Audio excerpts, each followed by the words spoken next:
ये पहली बार हुआ है कि एक सिटिंग चीफ मिनिस्टर को केंद्र सरकार द्वारा गिरफ्तार किया गया है। ये भारत के लोकतंत्र के इतिहास में पहली बार हुआ है कि लोकसभा की चुनाव की घोषणा के बाद एक नेशनल पार्टी के नेशनल कन्वीनर को गिरफ्तार किया गया है।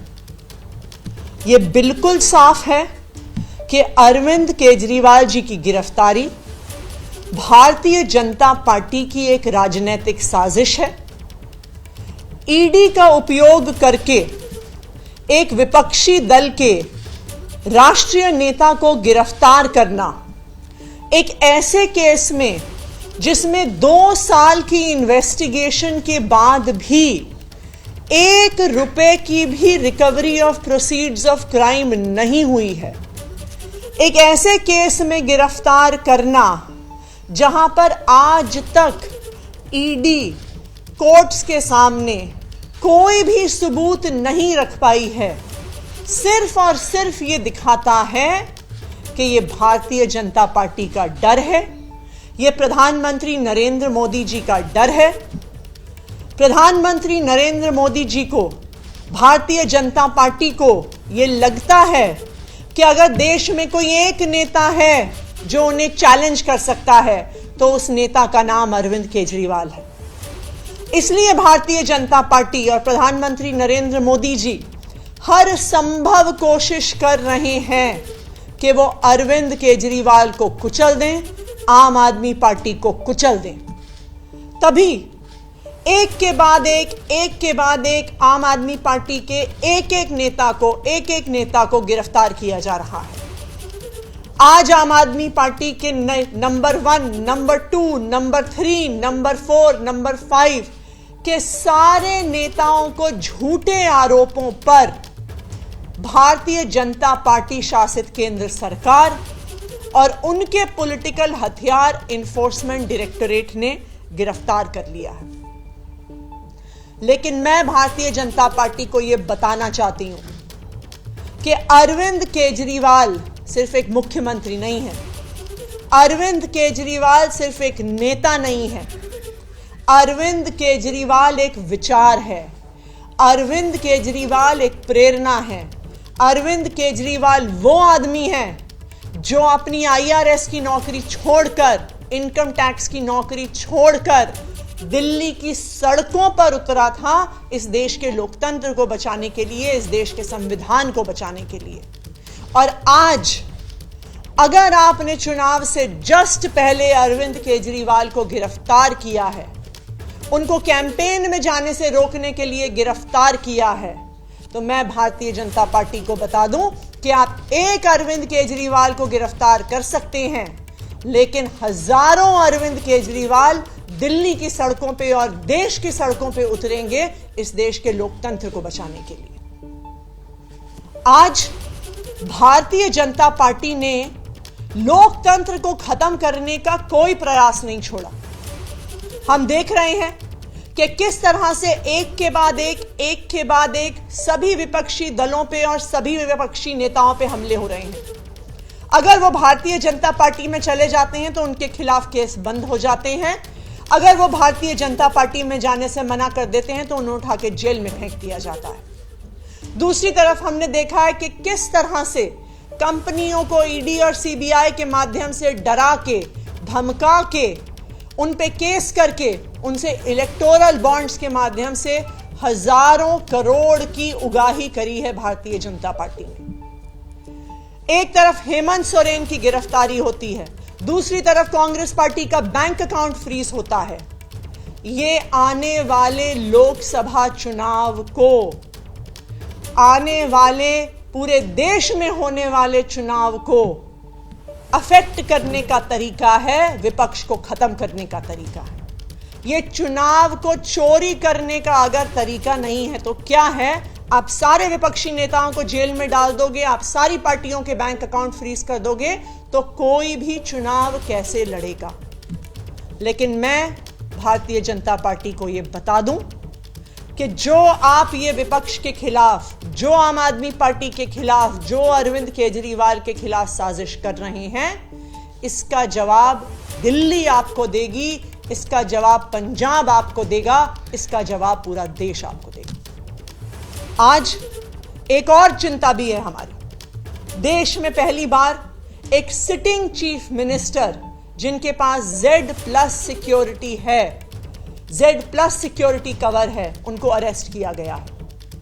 अब अरविंद केजरीवाल, दिल्ली के मुख्यमंत्री अरविंद केजरीवाल जी की सिक्योरिटी के लिए कौन जिम्मेदार है? आज वो ईडी के ऑफिस के अंदर है। उस ऑफिस के अंदर कौन जा रहा है, क्या लेके जा रहा है, इसके लिए कौन जिम्मेदार होगा? तो ये एक बहुत बड़ी चिंता आम आदमी पार्टी की भी है, ये एक बहुत बड़ी चिंता देश की भी है कि क्या केंद्र सरकार ईडी की कस्टडी में अरविंद केजरीवाल को पर्याप्त सिक्योरिटी दे रही है कि नहीं दे रही है। ये केंद्र सरकार का अपना असेसमेंट है कि वो Z+ सिक्योरिटी की आवश्यकता रखते हैं, और एक Z+ सिक्योरिटी की आवश्यकता रखने वाले एक सिटिंग चीफ मिनिस्टर को कस्टडी में रखते हुए ईडी ने उनका क्या सिक्योरिटी का अरेंजमेंट किया है, इस बात को केंद्र सरकार को देश के सामने रखना होगा। Thank you. मैम, आपको क्या लगता है सिक्योरिटी वाला जो आपने सवाल खड़ा किया है, क्या लग रहा है किसी तरीके की साजिश आपको लग रही है कि हो सकती है, या किस तरीके का कंसर्न आप जता रहे हैं? देखिए, अरविंद केजरीवाल जी एक Z+ सिक्योरिटी के प्रोटेक्टी हैं। अरविंद केजरीवाल जी इस देश के इतिहास में पहली बार अरेस्ट हुए सिटिंग चीफ मिनिस्टर हैं। हेमंत सोरेन जी की भी जब गिरफ्तारी हुई थी, उन्होंने गिरफ्तारी से पहले इस्तीफा दे दिया था। तो आज ये बहुत बड़ा सवाल है कि एक सिटिंग चीफ मिनिस्टर को जो सिक्योरिटी मिलनी चाहिए, क्या उनको ईडी की कस्टडी में मिल रही है? कौन उस ईडी के ऑफिस में अंदर जा रहा है? जिस लॉकअप में अरविंद केजरीवाल हैं, उस लॉकअप में कौन जा रहा है, उनकी क्या चेकिंग हो रही है, उनके पास क्या मटेरियल है, इस सब के लिए कौन जिम्मेदार होगा? एक कारण है कि एक सिटिंग चीफ मिनिस्टर को, एक संवैधानिक पद पे बैठे हुए व्यक्ति को Z+ सिक्योरिटी दी जाती है, क्योंकि उनके लिए कहीं से भी बड़े सिक्योरिटी के खतरे हो सकते हैं। लेकिन आज जब एक सिटिंग चीफ मिनिस्टर को ईडी की कस्टडी में ले लिया जाता है, तो उनकी सेफ्टी और सिक्योरिटी के लिए कौन जिम्मेदार है, इसका जवाब केंद्र सरकार को देना होगा। देखिए, हम सुप्रीम कोर्ट से ये उम्मीद करते हैं कि सुप्रीम कोर्ट जिसने बार बार कहा है कि लोकतंत्र की हत्या नहीं होनी चाहिए, आज वो सुप्रीम कोर्ट ना सिर्फ आम आदमी पार्टी को, ना सिर्फ अरविंद केजरीवाल को, बल्कि इस देश के लोकतंत्र को भी न्याय देगा। इस देश के इतिहास में ये पहली बार हुआ है कि मॉडल कोड ऑफ कंडक्ट लगने के बाद, चुनाव की घोषणा होने के बाद, देश में से 6 में से 1 नेशनल पार्टी के नेशनल कन्वीनर को गिरफ्तार कर लिया गया है। यह लोकतंत्र की लेवल प्लेइंग फील्ड का हनन नहीं है तो क्या है? आपने क्यों गिरफ्तार किया अरविंद केजरीवाल को चुनाव की घोषणा होते ही? क्योंकि आप चाहते हैं, भारतीय जनता पार्टी चाहती है कि वो चुनाव में कैंपेन ना कर सके, कि वो देश भर में जाके इंडिया गठबंधन के लिए कैंपेन ना कर सके। तो ये देश के इतिहास में, इस देश के लोकतंत्र के इतिहास में पहली बार हुआ है, और हम सुप्रीम कोर्ट से उम्मीद करते हैं कि सुप्रीम कोर्ट ने जब भी लोकतंत्र की हत्या करने की कोशिश करी है भारतीय जनता पार्टी ने, चाहे चंडीगढ़ के मेयर के चुनाव में, चाहे इलेक्टोरल बॉन्ड्स के माध्यम से, तो सुप्रीम कोर्ट ने सामने आके लोकतंत्र को बचाया है। तो हम ये उम्मीद करते हैं कि उसी तरह से आज भी सुप्रीम कोर्ट लोकतंत्र की रक्षा करेगा।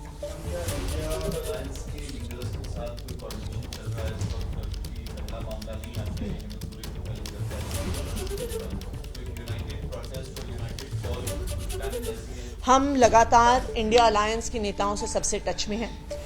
उनमें से कई लोग अरविंद केजरीवाल जी के परिवार से बात भी कर चुके हैं। हमारी भी कई नेताओं से बात हुई है, और इंडिया गठबंधन के सभी प्रमुख नेताओं ने फ़ोन पर भी और ट्विटर और मीडिया के माध्यम से भी अरविंद केजरीवाल और आम आदमी पार्टी के लिए एक सॉलिडारिटी दिखाई है। ये लड़ाई सिर्फ आम आदमी पार्टी और अरविंद केजरीवाल की नहीं है, आज ये लोकतंत्र के लिए लड़ाई है।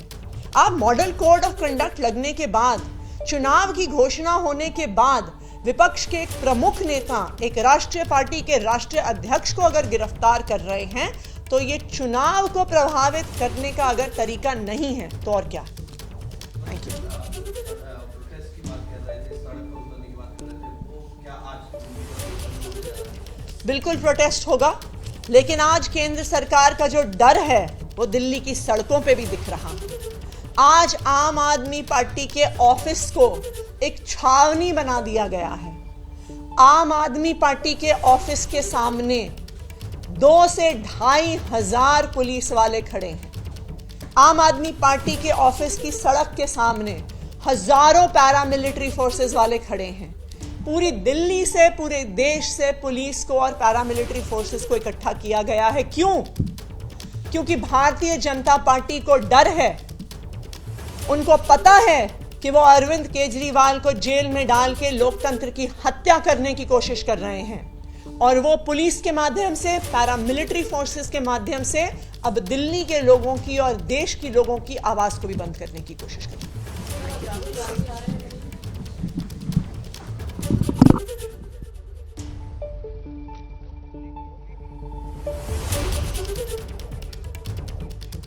तो आम आदमी पार्टी की ये प्रेस कॉन्फ्रेंस आपने सुनी। 2-3 प्रमुख बातें जो आतिशी कह रही थी, उनका यह कहना था कि अरविंद केजरीवाल एक सोच हैं, आप सोच को कैद नहीं कर सकते हैं, और ईडी की गिरफ्त में जरूर है अरविंद केजरीवाल, लेकिन उनकी सुरक्षा पर भी आतिशी ने गंभीर सवाल खड़े किए। उनका यह कहना था कि विपक्ष के लोगों को जानबूझकर टारगेट किया जा रहा है, और दुर्भाग्यपूर्ण यह है कि मॉडल कोड ऑफ कंडक्ट लागू होने के बाद यह सब कुछ सरकार कर रही है। इस बड़ी खबर पर लगातार हमारी नजर बनी हुई है। ईडी दफ्तर के बाहर मैं मौजूद हूं, जहां पर अचानक हलचल तेज हुई है। क्या अरविंद केजरीवाल को अब कोर्ट ले जाया जाएगा? क्या उनसे अंदर पूछताछ चल रही है? हर अपडेट लगातार हम ग्राउंड जीरो से आप तक पहुंचाते रहेंगे।